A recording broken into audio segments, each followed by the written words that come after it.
काँग्रेसचे नेते विजय वडेट्टीवार साहेब आपल्या सोबत सध्या उपस्थित आहे। साहेब, तरुणींची संख्या मोठी आहे। तुम्ही जो आकडा सांगितलेला होता त्या आकड्यापेक्षाही आता हजारोंच्या संख्येने संख्या वाढते। काय वाटते, कसं काय सांगा? असे गर्ल्स एम्पॉवर राहुलजी मुलींना शक्ती देण्यासाठी आले, राहुलजी मुलींना ताकद देण्यासाठी आले, राहुलजी मुलींची शक्ती वाढवण्यासाठी आले। आणि त्याने राहुलजींचा नारा आहे की अब डरो मत। आणि मला वाटतं हीच आजचा जो काही एक असा उत्स्फूर्त असा ओसंडून वाढणारा जो मला या सगळ्या तरुणींचा प्रतिसाद हा ज्यांनी या कार्यक्रमाला गालबोट लावण्याचा प्रयत्न केला, ज्यांनी या कार्यक्रमाला बदनाम करण्याचा प्रयत्न केला, ज्यांनी पैसे देऊन विद्यार्थी मुलांना आणलं जातं असा आरोप केला, त्यांना एक मोठी चपराक आहे। या विरुद्धच त्यांनी वंदे मातरमचा कार्यक्रम केला।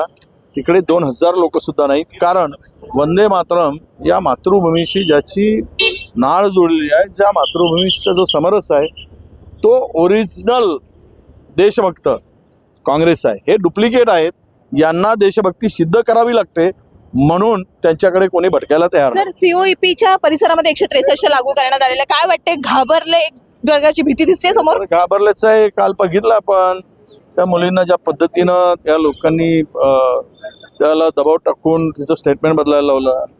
आणि कालचं वातावरण ह्या कार्यक्रमाला गालबोट लागावं, हा कार्यक्रम मध्ये पालकांनी मुलांना पाठवू नये अशा प्रकारचं एक षडयंत्र होतं। त्यामध्ये ते साप फसलेत। उलट एबीपीच्या कार्यकर्त्यावर गुन्हे न दाखल करता आमच्याच कार्यकर्त्यावर गुन्हे दाखल केलेत, कुठलाही पुरावा नसताना। हे सगळं जे आहे हे एक होम आणि या गृह खात्याचं अपयश आहे। आणि या दबावापोटी सरकारच्या पोलीस काम करतायत, गुन्हे दाखल करतात, असं त्याचा अर्थ आहे। याच्या आधी सुद्धा अनेकदा गुन्हे दाखल झालेले आहेत विद्यार्थ्यांवरती, आणि तुम्ही त्याच्यावरती जे आहे तुम्ही ऍक्शन सुद्धा घ्यायला सांगितलेली आहे। आम्ही पण रिपोर्ट देऊ आणि त्यांच्यावर गुन्हा दाखल करायला लावू, कारण पूर्वी चोरांच्या मागे पोलीस पळत होते, आताचे पोलिसांच्या मागे चोर पळत आहेत। असं तो वातावरण आता देशामध्ये अमित शहाजी आणि देवेंद्र फडणवीसच्या काळात सुरू आहे। आजच्या या कार्यक्रमाचा भविष्यामध्ये नक्की परिणाम जाणवेल 2029 मध्ये शेवटचा? असं आहे, आम्हाला राजकारण आहे, या देशातील युवकांचं भविष्य सिक्युअर करायचं, त्यांचं संरक्षण करायचं, त्यांची लढाई आहे। या देशातला 12 वर्षात मोदीने उद्ध्वस्त केलं, तरुणाला उद्ध्वस्त केलं। जे एज्युकेशनमध्ये करप्शन आलेलं आहे, करप्ट सगळी सिस्टम आला आहे, त्या सगळ्यातून यांना मुक्त करायचं आणि त्यासाठी ही लढाई।